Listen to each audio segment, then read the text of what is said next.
Hello guys, study point by Sanjeev पर आप सभी का स्वागत है।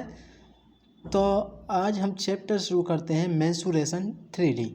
मेंसुरेशन 3D में हमको कई चीज़ें पढ़नी होंगी। इसमें हमको क्यूब पढ़ना होगा और क्यूबॉइड पढ़ना होगा, कौन पढ़ना होगा, कटिंग के क्वेश्चन पढ़ने होंगे, कई सारी चीज़ें पढ़नी होंगी। तो आज हम शुरू करते हैं सबसे पहले क्यूब से।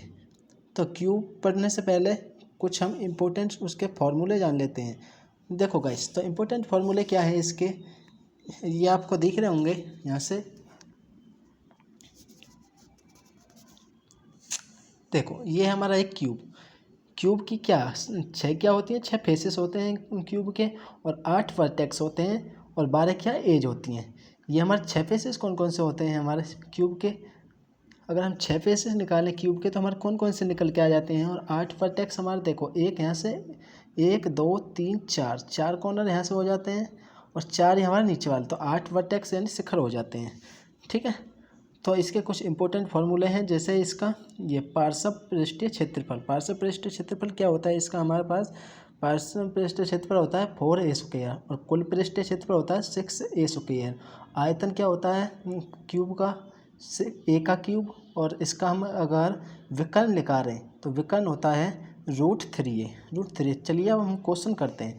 क्वेश्चन नंबर क्या है हमारा, क्वेश्चन नंबर पहला है हमारा, एक घन का आयतन 1331 सेंटीमीटर है, तो उसके विकर्ण की लंबाई क्या होगी।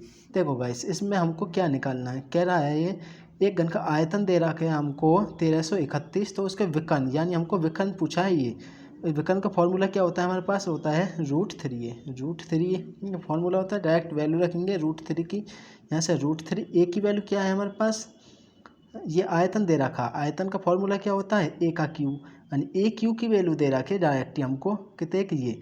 अब क्या हमको पता होना चाहिए भाई, ये क्यूब है, ये किसका क्यूब है हमारे पास, क्यूब दे रखा है ये हमको, तो ये 1331 क्यूब होता है 11 का। तो सीधे सीधे हम विकर्ण में अगर इसकी वैल्यू रखेंगे तो ये सीधा हमारा आंसर आ जाएगा 11 का क्यूब, यानी ए की वैल्यू आ जाएगी हमारे पास यहाँ से 11 बाहर आ जाएगा क्यूब होके उसका, और 3 का 3। तो ये था हमारा पहला क्वेश्चन। दूसरा क्वेश्चन क्या कहता है, एक घनाकार कमरे के फर्श का क्षेत्रफल 64 मीटर स्क्वायर है, 64 मीटर स्क्वायर है। कमरे में रखी जा सकने वाली सबसे लंबी छड़ की लंबाई क्या होगी। इसमें पूछा है कमरे में सबसे लंबी रखी जाने वाली छड़ की लंबाई क्या होगी। देखो, कोई हमारे पास एक क्यूब है, जैसे ये हमारा क्यूब है, अगर मैं यहाँ से इसमें ऐसे खींचता हूँ, एक लाइन ड्रॉ करता हूँ, तो यही तो होगी हमारे पास सबसे लंबी रखने वाली छड़। तो यही पूछा है इसकी लंबाई क्या होगी, यानी क्या निकालना है, इसमें भी हमको विकर्ण निकालना है। तो विकर्ण का फॉर्मूला वही होता है √3a, तो विकर्ण निकालेंगे, विकर्ण का फॉर्मूला √3a हो गया हमारे पास। और दे क्या रखा है इसमें हमको, किसका, ये दे रखा है फर्श का क्षेत्रफल, कमरे के फर्श का क्षेत्रफल दे रखा है। और ये हमारे पास किसका क्यूब होता है, 64 किसका क्यूब होता है हमारे पास, होता है 8 का क्यूब होता है 64। तो सीधी वैल्यू रखेंगे 8 में, ए की वैल्यू हमारे पास यहाँ से 8 हो जाएगी, यानी ए का क्यूब की वैल्यू दे रखी है 64। अब ए का क्यूब यानी एक किसका क्यूब होता है, ए 64 किसका क्यूब होता है 8 का, तो 8 आ जाएगा हमारे पास, 8 यहाँ से बाहर आ जाएगा क्यूब होके, और √3 का √3 हो जाएगा यहाँ से। अगला क्वेश्चन है हमारे पास यहाँ से, एक घन की वह भुजा मीटर में क्या है, एक घन की वह भुजा मीटर में क्या है जिसमें अधिकतम 10 मीटर लंबी अधिकतम 10 मीटर लंबी लोहे की छड़ रखी जा सकती है। तो इसमें भी हमको क्या पूछा है, यही पूछा है, इसमें भी हमको क्या निकालना है, विकर्ण निकालना है। तो इसमें 10 मीटर पूछा है, देखो यहाँ से, लेकिन अब हमें पता है 10 का तो भाई क्यूब नहीं होता, तो यहाँ से हमको इसकी वैल्यू निकालनी पड़ेगी। ठीक है, तो 3a, ए की वैल्यू निकालनी पड़ेगी ए। अगर हम एक यानी विकर्ण दे रखा है हमको √3a = 10 दे रखा है, यहाँ से =10 है, तो यहाँ से अगर हम वैल्यू निकालेंगे तो ए की वैल्यू अगर हम यहाँ 10 रखेंगे तो क्या हो जाएगा, ए 10 बराबर ये बटे में आ जाएगा हमारे, यहाँ से ये बटे में चले जाएगा भाई √3। यहाँ से √3 की वैल्यू निकाल लेंगे हम, √3 की वैल्यू होती है 1.77। जब हम इसको यहाँ से काटेंगे 1.7, तो कितनी बार कटेगा 5.77, इसका आंसर आ जाएगा। तो अब बढ़ते हैं हम अगले नेक्स्ट क्वेश्चन की तरफ। तो नेक्स्ट क्वेश्चन की तरफ बढ़ते हैं हम अगले। नेक्स्ट क्वेश्चन क्या है हमारा, एक घन का विकर्ण 24 सेंटीमीटर है। देखो विकर्ण दे रखा है, इसका संपूर्ण पृष्ठीय क्षेत्रफल ज्ञात कीजिए, यानी इसका टोटल सरफेस एरिया ज्ञात करना है। ठीक है, तो टोटल सरफेस एरिया का फॉर्मूला क्या होता है हमारे पास, टोटल सरफेस एरिया का फॉर्मूला होता है 6a का स्क्वायर। यहाँ 6a का स्क्वायर टोटल सरफेस एरिया का फॉर्मूला दे रखा है, और विकर्ण की वैल्यू दे रखी है 24 सेंटीमीटर। घन का विकर्ण हमारे पास 24 सेंटीमीटर, यानी √3 a की वैल्यू हमारे पास 24। तो यहाँ से निकालना क्या है, सबसे पहले भाई a की वैल्यू निकालेंगे हम यहाँ से। तो a की वैल्यू कैसे निकलेगी, वही कैसे निकालेंगे, देखो यहाँ से a इक्वल टू कर देंगे हम 8 इंटू √3 अपॉन में √3। कैसे किया हमने यहाँ से, देखो इस 24 को हम कैसे लिख सकते हैं, 24 को ऐसे लिख सकते हैं ना, 8 इंटू √3, 24 को ऐसे लिख सकते हैं 8 इंटू √3, और √3 से हमने डिवाइड दे दिया और √3 से मल्टीप्लाई कर दी। तो यहाँ से क्या है इसकी वैल्यू, इससे ये √3 से √3 कैंसिल हो जाएगा, तो हमारे पास आएगी 8√3। तो ये क्या हो जाएगी हमारे पास 8√3, a की वैल्यू आ जाएगी यहाँ से। अब a की वैल्यू हमारे पास 8√3 आ गई, तो इस वैल्यू को हम फॉर्मूले में रखेंगे। इसमें फॉर्मूले में जब रख देंगे तो फॉर्मूला ये रहा हमारे पास 6a स्क्वायर, a की वैल्यू आई थी हमारे पास 8√3। तो ये इसका क्या है स्क्वायर है, लेकिन तो 6 का 6 इंटू a का स्क्वायर क्या होता है, देखो 8 का स्क्वायर हम कर देंगे यहाँ से, 8 का स्क्वायर 16 हो जाएगा, 8 का स्क्वायर 16। ये क्या है √3 का अगर हम स्क्वायर करेंगे तो क्या हो जाएगा, स्क्वायर से रूट कैंसिल हो जाएगा, तो यहाँ बचेगा हमारे पास केवल 3। जब इसकी मल्टीप्लाई करेंगे हम कैसे, देखो यूनिट डिजिट मैच कर लेते हैं पूरा नहीं करते हुए। इसमें हम देखो 3 चौक 12 और 12 36, 72 है 2 आएगा हमारे पास आंसर।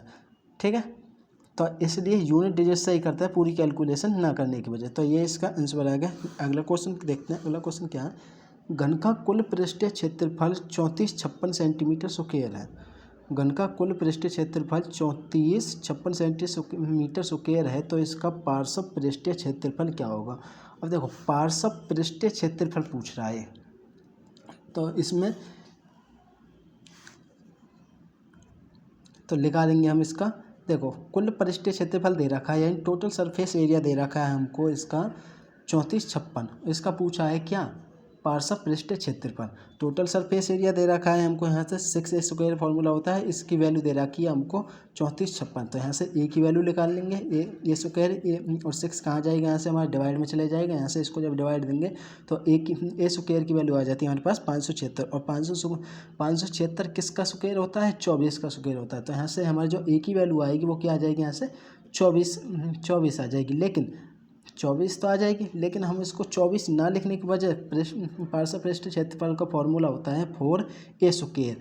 अब हमको a स्क्वायर की डायरेक्ट वैल्यू निकली हमारे 576, तो हम इसको क्यों लिखे 576, यानी 24 हम क्यों लिखें इसको, जब हमारे पास a स्क्वायर है। तो अगर हम 24 लिखेंगे तो आंसर तो हमारा आ जाएगा, लेकिन हमारी कैलकुलेशन क्या हो जाएगी, डबल हो जाएगी। इसलिए हम डायरेक्ट इसको 576 ही लिख लेंगे, 4 इंटू 576, और इसकी डायरेक्ट इसकी मल्टीप्लाई करेंगे। देखो 4 6 24, ऐसे देखते हैं आंसर 4 6 24 एंड 4 आएगा यूनिट डिजिट में पीछे, तो 4 हमारे यहाँ आ रहा है, तो 4 ही क्या, तो ये वाला इसका क्या हो जाएगा आंसर। ऐसे अगला क्वेश्चन देखते हैं, यदि किसी घन का पृष्ठीय क्षेत्रफल 5046 सेंटीमीटर है तो घन का आयतन है। पूछा है अगर किसी घन का पृष्ठीय क्षेत्रफल दे रखा है 5006, पृष्ठीय क्षेत्रफल क्या होता है, पृष्ठीय क्षेत्रफल 5046 है तो घन का आयतन क्या होगा। देखो भाई इस क्वेश्चन में क्या है, हमको ये ज्ञात नहीं दे रखा कि उसका निकालना क्या है, संपूर्ण पृष्ठीय क्षेत्रफल निकालना है या फिर पार्श्व पृष्ठीय क्षेत्रफल निकालना। तो ऐसा अगर हमारे पास कोई केस आ जाता है तो ऐसे केस में क्या करते हैं, हम टोटल सरफेस एरिया निकालते हैं, यानी उसका कुल पृष्ठीय क्षेत्रफल निकालते हैं। तो टोटल सरफेस एरिया 6a का स्क्वायर, इसकी वैल्यू दे रखी है हमको ये a की, यहाँ से हम वैल्यू निकालेंगे तो आ जाएगा हमारे पास 841। a स्क्वायर की वैल्यू क्या आ जाएगी, 841 आ जाएगी हमारे पास यहाँ से। तो 841 किसका स्क्वायर होता है, स्क्वायर रूट होता है, ये होता है हमारे पास 29 का स्क्वायर रूट होता है। ठीक है, और पूछा क्या है आयतन क्या होता है हमारे पास, a का क्यूब। अब 29 का क्यूब जब हम करेंगे, a का क्यूब आयतन में वैल्यू रख देंगे, a का क्यूब करेंगे तो 29 का क्यूब रूट होता है हमारे पास 24,389, यानी 24,389 क्यूब। ये हमारे इसका आंसर हो जाएगा। अगला क्वेश्चन क्या है हमारे पास, अगला क्वेश्चन है घन का आयतन 12,167 सेंटीमीटर, घन का आयतन 12,167 सेंटीमीटर क्यूब है, तो टोटल सरफेस एरिया क्या होगा। इसमें पूछा है टोटल सरफेस एरिया क्या होगा। आयतन क्या होता है, ए का क्यूब होता है। टोटल सरफेस एरिया हमको पता है 6a² होता है। ए का क्यूब आयतन की वैल्यू दे रखी है हमारे पास यहाँ से 12,167, तो ए की वैल्यू यानी अब हम इस क्वेश्चन को करने, वही देखो क्वेश्चन तभी होगा जब आपको क्यूब रूट याद होंगे। तो आपको पता होना चाहिए कि 12,167 किसका क्यूब होता है, तो ये होता है 23 का क्यूब होता है। तो 23 का क्यूब यानी हमारे यहाँ से ए की वैल्यू निकल गई 23। अब क्या निकालना है, टोटल सरफेस एरिया पूछा है हमको यहाँ से। टोटल सरफेस एरिया का फॉर्मूला क्या होता है 6a²। a² की वैल्यू रख देंगे, ए की वैल्यू रख देंगे, तो 23 का स्क्वायर कर देंगे 529 स्क्वायर हो जाएगा इसका। तो 6 × मल्टीप्लाई 529, तो इसका आंसर जो आएगा 3,174 सेंटीमीटर स्क्वायर आंसर हो जाएगा। चलिए अगले क्वेश्चन की तरफ बढ़ते हैं। यहाँ से हम अपने अगला क्वेश्चन देखते हैं। अगला क्वेश्चन हमारे पास यहाँ से ये अगला क्वेश्चन देखते हैं। अब देखो गाइस, जैसे जैसे क्वेश्चन होते जाएंगे तो लेवल थोड़ा बढ़ता जाएगा। तो यहाँ से क्या है क्वेश्चन है अगला, 4 सेंटीमीटर 5 सेंटीमीटर और 6 सेंटीमीटर किनारे के 3 ठोस लोहे के घन को पिघलाकर एक नया घन बनाया जाता है। पिघली सामग्री का 62 सेंटीमीटर स्क्वायर खराब हो जाता है, तो नए घन की पूरी सतह का क्षेत्रफल सेंटीमीटर स्क्वायर में क्या होगा। पूछा है कि अगर एक 4 सेंटीमीटर और 6 सेंटीमीटर का एक हमारे पास क्या है ठोस घन है, उसको पिघलाकर 3 छोटे छोटे घन बनाए जाते हैं। किनारे के 3 ठोस लोहे के घनों को पिघलाकर, नहीं इसमें क्या है 3 छोटे छोटे लोहे के घनों को पिघलाकर एक नया घन बनाया जाता है, और उससे जो पिघली सामग्री है वो कुछ तो वेस्ट जाएगा, तो उसका 62 जो है वो 62 सेंटीमीटर क्यूब क्या वेस्ट जाता है, यहाँ से खराब हो जाता है। अब पूछा है जो बचा है नए घन जो बन जाता है उसकी पूरी सतह का क्षेत्रफल क्या। देखो तीनों घनों का आयतन निकाल लेंगे यहाँ से। आयतन क्या है, वैल्यू क्या होता है ए क्यूब, तो ए क्यूब का तीनों का फॉर्मूला रख देंगे यहाँ से ए क्यूब। तो एक का क्या होता है 4 सेंटीमीटर, 4 का क्यूब निकालेंगे 5 का क्यूब और यहाँ से 6 का क्यूब। तीनों का जो आयतन आएगा टोटल मिला के आ जाएगा हमारे पास 405 तीनों का आयतन आ गया यहाँ से 405। इसका क्या आ गया तीनों का आयतन। अब नया घन का जो आयतन हमारे पास 405 आ गया। अब देखो वो क्वेश्चन में कहता है कि 62 सेंटीमीटर खराब हो जाता है। भाई 62 सेंटीमीटर खराब हो जाता है, तीनों का आयतन था इतने और इसमें से 62 सेंटीमीटर खराब हो गया, तो 62 क्या घटा देंगे, तो ये क्या आ जाएगा हमारे पास नए घन का आयतन। नए घन का आयतन आ गए हैं, यानी एक क्यूब आ गया नए घन का 343। 343 किसकी वैल्यू होती है क्यूब, ये होता है 7 का क्यूब होता है 343। निकालना क्या है हमको इसका नए घन की पूर्ण सतह का क्षेत्रफल की। देखो इसमें क्या ये नहीं बता रखा कि पृष्ठीय क्षेत्रफल निकालना है या फिर टोटल सरफेस एरिया निकालना है। मैंने बताया था आपको ऐसे केस में हम सिर्फ टोटल सरफेस एरिया ही निकालते हैं। तो टोटल सरफेस एरिया का फॉर्मूला होता है 6a²। ए की वैल्यू आ गई हमारे पास ऐसे 7, तो 7 का क्यूब का 7 का स्क्वायर कर देंगे 49 यहाँ से, और 6 में मल्टीप्लाई कर देंगे, तो इसकी जब मल्टीप्लाई करेंगे तो हमारा आ जाएगा 294, इसका आंसर हो जाएगा। अगला क्वेश्चन है हमारे पास ये क्वेश्चन नंबर 14। क्वेश्चन नंबर 14 क्या कहता है, 3, 4 और 5 सेंटीमीटर भुजाव वाले 3 छोटे घनों को पिघलाकर एक बड़ा घन बनाया जाता है। छोटे घनों और बड़े घनों के संपूर्ण पृष्ठीय क्षेत्रफल का अनुपात। देखो इसमें हमको अनुपात निकालना है।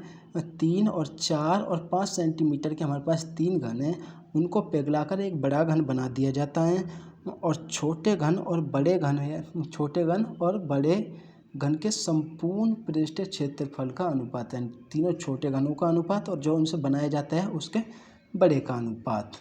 ठीक है, तो कहने हैं तीनों का पहले क्यूब कर लेंगे हम। यहाँ से तीनों का क्यूब करेंगे तो तीनों का क्यूब क्या आ जाएगा, 3 का क्यूब क्या होता है हमारे पास 27 होता है, 4 का हो जाएगा हमारे पास कितने हो जाएगा 64 हो जाएगा, और 5 का क्यूब होता है हमारे पास 25।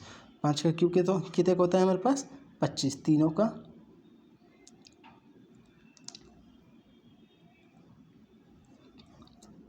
घनों का अनुपात, तो तीनों का क्यूब कर लेंगे हम यहाँ से। ठीक है गाइस, तीनों का क्यूब करेंगे तो हमारे पास कितने का आ जाएगा यहाँ से 216।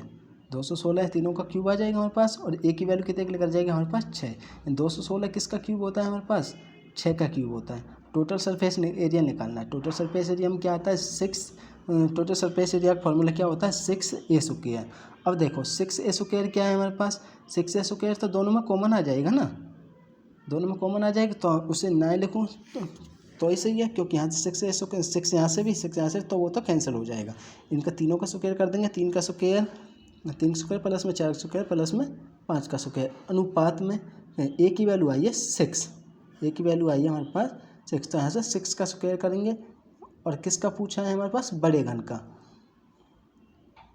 किसका पूछा है, बड़े घन का। यहाँ से निकल के आ जाएगा, क्योंकि ए देखो जो हमारे पास जो नया घन बनेगा उसका उसकी जो ए की वैल्यू आएगी हमारे पास, उसकी एक भुजा की जो वो आएगी सेंटीमीटर, वो 6 सेंटीमीटर। ये हमारे पास नया घन है, यहाँ से नया घन का क्या है, और ये है हमारे 3 छोटे घन। ये क्या है हमारे पास, 3 छोटे घनों का अनुपात है। यहाँ से 3 छोटे घनों का अनुपात आ जाएगा 50, और नए घन का आ जाएगा हमारे पास यहाँ से 36। अब जैसे इसको कैंसिल करेंगे तो कैसे कैंसिल हो जाएगा, यहाँ से देखो 2 से 25 बार, 2 से 18 बार, तो यहाँ से क्या आ जाएगा 25:18। नेक्स्ट क्वेश्चन हमारा लास्ट क्वेश्चन है हमारे पास, और लास्ट क्वेश्चन क्या कहता है, एक ठोस घन को 64 समरूप घनों में काटा जाता है। कितने, 64 समरूप घनों में काटा जाता है। कुल पृष्ठीय क्षेत्रफल में कितने प्रतिशत की वृद्धि हुई, बताना है कि अब उसके जो कुल पृष्ठीय क्षेत्रफल है उसमें कितने प्रतिशत की वृद्धि हुई। देखो ये हमारे पास एक घन है, घन लिया है हमको, इसको 64 समरूपों में काट दिया गया। देखो यानी हम माने इसका जो एक जो बड़ा घन होगा, एक जो बड़ा घन है इसका वॉल्यूम 64 होगा। अगर इसको 64 पार्टों में काट दिया जाता है तो हर एक घन का वॉल्यूम क्या हो जाएगा, 1 हो जाएगा। ठीक है ना भाई, जब एक घन है हमारे पास बड़ा घन है हमारे पास, उसका 64 भागों में काटा जाता है, तो हम यही मान लेना कि बड़े घन का वॉल्यूम क्या होगा 64, और उसको 64 भागों में काटा जाता है। यहाँ से देखो छोटे छोटे भागों में काट रखा है, तो एक छोटे घन का वॉल्यूम क्या हो जाएगा 1 मानेंगे हम। तो यही देखो यहाँ से यही कर रखा है, एक बड़ा घन है हमारे पास और सभी छोटे घन। अगर हम बड़े घन का वॉल्यूम 64 मान लेते हैं यहाँ से, तो छोटे घन का वॉल्यूम क्या हो जाए 1। अगर हम एक ही वैल्यू निकालें, वॉल्यूम क्या होता है 1 का क्यूब, तो एक उसकी भुजा कितने आ जाएगी, अभी 4 आ जाएगी। यहाँ से भुजा तो 4 ही होगी ना, क्योंकि क्यूब क्या होता है हमारे पास 1 का क्यूब होता है ना, तो ये किसका क्यूब है 4 का ही तो क्यूब है, तो भुजा कितने का आएगी 1। और अगर हम 1 का क्यूब करेंगे यहाँ से, तो 1 का क्यूब तो 1 ही होगा हमारे पास, तो यानी एक ही होगा ना। टोटल सरफेस एरिया निकालेंगे, अब टोटल सरफेस एरिया में क्या है 6a²।